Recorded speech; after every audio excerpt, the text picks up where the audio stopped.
So why are we doing this? So, we run a security operations center, or a SOC, and the challenges with our SOC are the challenges that most organizations that run a SOC have.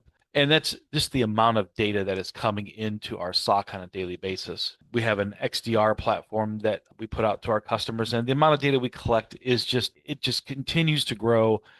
It's not possible for humans to look at and understand this amount of data that has come in. So we really have to rely on automation to do that. And now we're starting to utilize our agentic AI to do that. SOC analysts always have been susceptible to alert fatigue and burnout. Staring at panes of glass all day, looking at the same alerts over and over and over again, analyzing the same types of things over again, tends to lead to things like misses.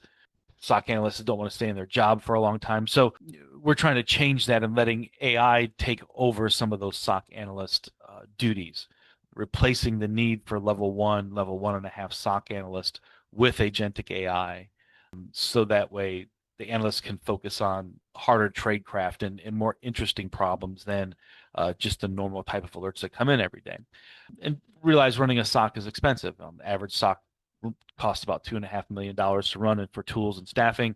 And there's a lot of manual processes involved in that. So the more we can rely on automation to do that, the more we can rely on AI to do those jobs, the more accurate we can be at our jobs, the quicker we can respond to things.